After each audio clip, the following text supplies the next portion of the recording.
Hello বন্ধুরা, আমি শুভ্রনীল। আজকে একদম একদম একটা অন্যরকম হাওয়া চারিদিকে। আজকে সকাল থেকে একটা উৎসবের মেজাজ বলা যায় এবং রেজাল্ট যার দিকেই যাক এবং তোমরা যারই হও না কেন ভক্ত, কারুর মন ভেঙেছে, কারুর ভালো লেগেছে, দু রকম দর্শকই আমার চ্যানেলে রয়েছে, তো সেটা থাকবে। আমি সেটা নিয়ে কোনো রকম, আমার একটা পলিটিক্যাল চ্যানেল নয় যে পলিটিক্যাল কথাবার্তা বলবো বা কে ভালো করেছে খারাপ করেছে সেটা বলবো। শুধু একটা জিনিসই যেটা আমার মনে হয়েছে সেটা বলবো, যেটা মনে হয় আমার সমাজে সবসময় বজায় থাকা উচিত, সেটা হচ্ছে যে যেটা ভালো ব্যবহার।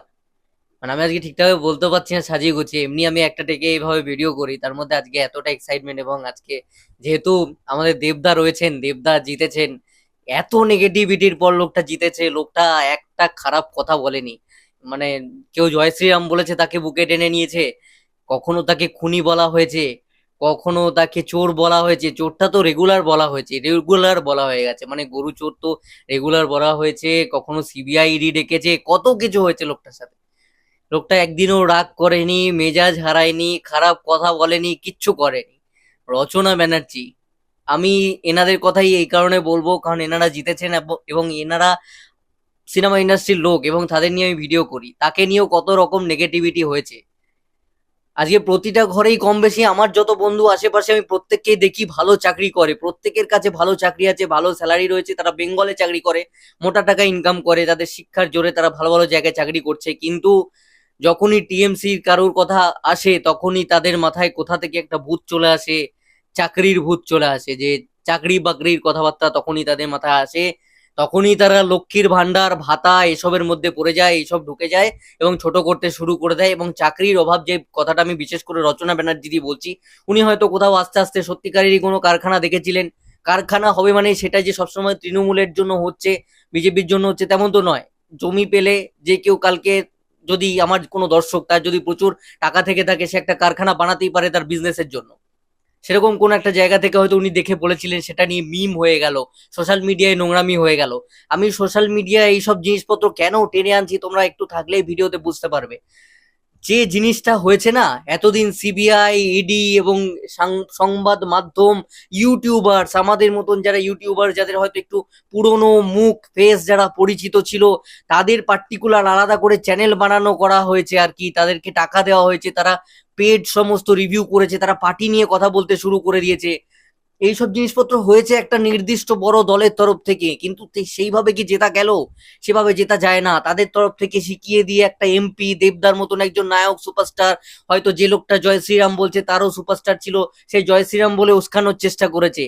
একটা হিরো, একটা নায়ক ইন্ডাস্ট্রি, তাকে শত্রু করে দেওয়া হয়েছে একটা দলের থেকে আর একটা নায়কের বিরুদ্ধে।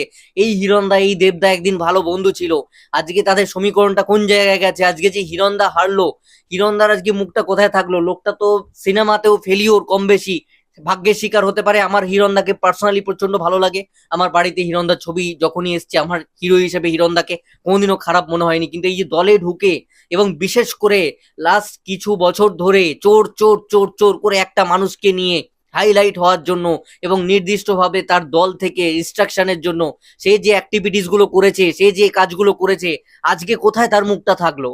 আজকে কি তার আর মুখ থাকলো? সে কি রাজনীতিতেও সাকসেসফুল হলো? সে একটা জায়গায় কেরিয়ারে সামহাও ফেলিওর ছিল, পলিটিক্যাল দিক থেকেও বড়ভাবে মানে কি বলবো পরাজিত হয়ে গেল। তো এই জিনিসগুলো ঠিক নয়। আজকে আমি সাজিয়ে হয়তো বলতে পারছি না যে এই ভিডিওটার মূল উদ্দেশ্য একটাই, আজকে আমরা যে শিক্ষিত আমরা যে শিক্ষাটা পেলাম, সেটা হচ্ছে ভায়োলেন্স দিয়ে কোনো কিছু হয় না। মিথ্যে প্রচার, মানুষকে উস্কানো, ফেক জিনিসপত্র করে সন্দেশখালির মতন জায়গায়, সেখানে আমরা পরে যে স্টিং অপারেশনের ভিডিওটা পেয়েছি, এই সব জিনিসপত্র করে আমাদেরকে ভোলানোর চেষ্টা, মিডিয়া কিনে নেওয়া, ইউটিউবার্স কিনে নেওয়া, একজন হিরোকে আর একজন হিরোর এগেনস্টে লাগিয়ে দেওয়া, সব সময় সিবিআই ইডি করা। এই আজকে জিতে গেছে দেবদা, কাল পরশু হয়তো ডেকে পাঠাবে। এই যে নোংরামিগুলো আজকে মনে হয় তার জবাব হলো। এটা কোনো বিজেপি নয়, কোনো টিএমসি নয়, আমি কোনো বিজেপির হয়ে কথা বলছি না, আমি কোনো টিএমসির হয়ে কথা বলছি না, আমি একটা জিনিসই বলছি, আজকে যে শিক্ষাটা আমরা লাইফে পেলাম, আমাদের প্রত্যেকের জীবনে এটা বিভিন্ন ভাবে আমরা কাজে লাগাতে পারি। ভায়োলেন্স দিয়ে কিছু হয় না, অপরজন যদি ঝগড়া করছে, কাঠি করছে, আমাদের জীবনে আমাদের বন্ধু থাকে, আমাদের রিলেটিভস থাকে যারা উন্নতি দেখতে পারে না, অনেক সময় এমন হয়ে থাকে প্রত্যেকের জীবনে। বা কোনো বন্ধু তোমাকে ছোট করার চেষ্টা করছে, ডাউন করার চেষ্টা করছে, কোনো প্রতিবাদ করো না, তাকে ছোট করো না, তাকে জবাব দিও না, কিচ্ছু করো না। কখন দেখবে তুমি উপরে উঠে গেছো, সে ধপ করে নিচে পড়ে গেছে, সেই রিলেটিভটা কখন নিচে ধপ করে পড়ে গেছে, তুমি কোথায় উঠে মগডালে উঠে বসে রয়েছো। তো এইটাই আজকে আমরা শিক্ষা পেলাম, দেবদা হোক, রচনা দিয়ে হোক, এনাদের দেখে। এনারা দেখো, কেউ একটা বক্তব্য যখন রেখেছে, একটা বাজে কথা বলেনি, একটা খারাপ কথা বলেনি। এনাদের যে এক্সপ্রেশন ছিল, এনারা যখন মিডিয়া ফেস করতেন, কোনোদিন এনাদের কথাবার্তায় কোনো রকম অ্যাগ্রেসিভনেস ছিল না, অ্যাগ্রেশন ছিল না। কোনো রকম এই দলের পক্ষ থেকে অন্য দলকে ছোট করার জন্য কোনো সোশ্যাল মিডিয়া পেজ কিনতে হয়নি। কোনো ইউটিউবার দেখবে এই দেবদা রচনাদির হয়ে বা ওই দলটার হয়ে, দেবদাদের দলের হয়ে কিন্তু প্রচার করেনি। কোনো নেগেটিভিটি, কোনো ভায়োলেন্স ভাবে কথা বলা, গালিগালাজ করা, এমনকি সেই ধরনের গালিগালাজগুলোকে থাম্বনেলে ইউজ করা। কারণ তারা জানে তারা মোটা টাকা পেয়ে গেছে একটা দলের থেকে, তাদেরকে ইউটিউব চ্যানেলটা করে থাকতে হবে না। কিন্তু তাদেরকে কালকে রিপোর্ট মেরে যদি উড়িয়ে দেয়, তাদের কিছু যায় আসে না। তারা সাময়িকভাবে এসছে, একটা দলের সর্বনাশ করতে এসছে, তার তার বদলে তারা টাকা পেয়েছে।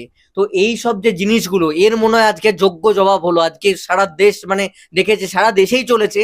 আমি আমার হিরোদের হিরোইনদের এক্সাম্পল দিয়ে বললাম, এবং এর আগের বারও আমরা দেখেছিলাম, পায়েল দি থেকে শুরু করে শ্রাবন্তী দি থেকে পায়েল দি, শ্রাবন্তী দি, ইয়াসদা, এনারা সব বিজেপিতে গেছিলেন। কিন্তু সেই সময় আমি শ্রাবন্তী দিকে অ্যাগ্রেসিভ ভাবে মানে কথা বলতে দেখেছি, থানায় ঢুকে যেতে দেখেছি, বাজেভাবে ব্যবহার করতে দেখেছি লোকজনের সঙ্গে। অনেক তারকারা যারা ওই দলে গেছিল, তারা কি অ্যাগ্রেশন দেখিয়েছে। কিন্তু তখনও কিন্তু তারা কেউ জেতেনি। তারা কি কেউ জিতেছে? মানে একটা জায়গাতেই এসে কিন্তু থামছে। মানে কনক্লুশন একটাই, মোরাল অফ দ্য স্টোরি একটাই, শান্ত থাকো, নিজের একটা সীমা আছে, সেটা লঙ্ঘন করো না, ভদ্রভাবে থাকো, মানুষকে সম্মান দাও, মানুষকে অসম্মান করো না, মানুষের সঙ্গে ভালো ব্যবহার করো। তোমাকে যেন মানুষ খারাপ ভাবে না দেখে। কারণ দিনের শেষে আমরা সবাই এসছি, আমরা আমরা একটা সময় অবধি থাকবো, আমরা চলে যাব পৃথিবী ছেড়ে।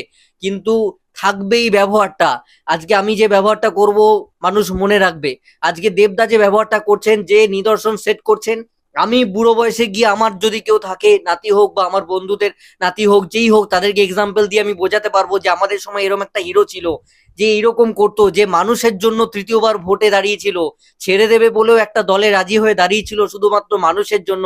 ঘাটাল মাস্টার প্ল্যান যাতে হয়, সেই টোপটা তাকে দেওয়া হয়, এবং তিনি গিলে নিয়ে মানুষের স্বার্থে ফিরে এসেছিলেন, মানুষের স্বার্থে ভোটে আবার দাঁড়ান, এবং আবারও রাজনৈতিকভাবে তিনি লড়েন, রাজনীতি দলে তিনি ফিরে আসেন। তার নিজের কোনো স্বার্থ ছিল না। তারপরও তাকে প্রচুর কথা শুনতে হয়, কখনো খুনি শুনতে হয়, কখনো গরু চোর শুনতে হয়, আরো কি কি না লোকটাকে সহ্য করতে হয়েছে, আরো কত কি না শুনেছে। যাই হয়েছে, একটা টাইম তো দেবদা মজা করে বলছিলেনই যে ক্রিকেটে হারলো কেন, লোকে বলছিল দেবের জন্য, স্টেজের নিচ থেকে কেউ বলছিল যে বৃষ্টি হলো কেন, দেবদা বলছেন যে বৃষ্টি হলো কেন, নিচ থেকে পাবলিক বলছিল দেবের জন্য। তো মানে দেবদাও একটা টাইমের পর মানে মানে এটা মজার ছলে নিয়ে নিয়েছিলেন যে যা হবে সব আমার ঘাড়ে দিয়ে দেওয়া হবে, যেখানে যা হবে। একটা বাজি ফাটছে দেবের জন্য, যা হচ্ছে, একটা লোক কোথাও কিছু করছে দেবের জন্য, একটা অ্যাক্সিডেন্ট হচ্ছে দেবের জন্য। এইভাবে হয় না, আমরা এই কালচারে অভ্যস্ত নই। কালকে যদি আমি হিরণদার মতন হই, আমাকে পাবলিক রিজেক্ট করবে। আমি যদি ওই অ্যাগ্রেসিভনেস নিয়ে চলি, আমি যদি ওই রকম কথাবার্তা বলি, আমি যদি এরকম করি কারোর সাথে, মানে আমার যারা, আমি যে কোনো দলেরই সমর্থন হই না কেন, আমার অপোনেন্ট দলের আমার প্রচুর বন্ধু যদি থাকে, তাদের সঙ্গে যদি এরকম ব্যবহার করি, আমাকে লোকে ছুঁড়ে ফেলে দেবে। তো আমার মনে হয় যে এইটা শিক্ষা নেওয়া উচিত। তোমার দল জিততে পারে, তোমার দল হারতে পারে, কিন্তু তুমি মেজাজ হারিও না, তুমি ভালোভাবে থাকো। এবং আজকের পর এই জিনিসটাও বলবো, শুধুমাত্র ইউটিউবার হয়েছি কিছু বলবো না, যেটুকু বুঝছি চুপচাপ থাকবো, টাকা কামিয়ে বেরিয়ে যাবো, সেটা নয়। এটাও বলবো যে দেখো, এই রেজাল্টের পর নিচতলায় মারামারি হবে, নিচতলায় কাটাকাটি হবে, নিচতলায় ঝামেলা হবে, নিচতলায় অনেক কিছু, তোমাদের বন্ধুদের মধ্যে সম্পর্ক নষ্ট হয়ে যেতে পারে, অনেক কিছু হবে। কিন্তু সেগুলো কেউ করো না। যদি বিজেপি জিতছে তো টিএমসি লোক গিয়ে মিষ্টি খাওয়াও, বা যদি টিএমসিও জিতছো তবুও বিজেপির লোককে গিয়ে মিষ্টি মুখ করিয়ে জড়িয়ে ধরো বুকে। বিজেপির লোক যেখানে জিতছো, তারাও এসে মিষ্টি নিয়ে তৃণমূলকে মিষ্টি মুখ করাও, জড়িয়ে ধরো বুকে। তো এক হয়ে থাকো, কারণ ওপরতলার লোক আর নেই, স্পটে নেই। আজকে হিরণদা কোথায়? হিরণদাকে সকাল থেকে তো কই আমি লাইভ করতে দেখছি না। কোথায় গেলেন হিরণদা? কোথায় তাকে সে রয়েছে? তাকে আমি কোথাও কারোর বাড়িতে গিয়ে তো আজকে খেতে দেখছি না। আর পাওয়া যাবে না দেখতে, তো এটাই নিয়ম। তো আমাদেরকে এইটাও আমি বলতে চাইছি যে শান্তভাবে তো আমরা প্রত্যেকে লাইফে চলার পথে আমরা এটা অবলম্বন করব, দেবদার পথকে তো অনুসরণ করবই। তাছাড়াও এই ভোট শেষের পর যে হিংসা হয় সেটা যেন না হয়, কোথাও যেন না হয়, কোনো দলের পক্ষ থেকে যেন না হয়, এইটুকুই অনুরোধ থাকবে। আমি একজন ইউটিউবার হয়েছি, যতটুকু আমার রিচ 100 জন 200 জন, আমি তাদের কাছে অনুরোধ করব, কারণ আমাদের সমাজের প্রতি প্রত্যেকের দায়বদ্ধতা রয়েছে। যেমন যে চ্যানেল বানাই না কেন, দেশটা আমারও, ভোট আমিও দিয়েছি, প্রধানমন্ত্রীটাও আমার, মুখ্যমন্ত্রীটাও আমার, এমপি এমএলএটাও আমার, তাই আমার বলার অধিকার আছে, আমার যে ক্যাটাগরির চ্যানেল হোক না কেন। আর হ্যাঁ, এই ভিডিওটা আমি কোনোভাবে এডিট করবো না, অনেক জায়গায় আমার কথা এড়িয়ে গেছে, এক্সাইটমেন্টে আমি বলেছি আমি এক টেকে ভিডিও বানাচ্ছি, অনেক জায়গায় জড়িয়ে গেছে, সেগুলো কেউ ধরো না, ভুল ত্রুটি ধরো না।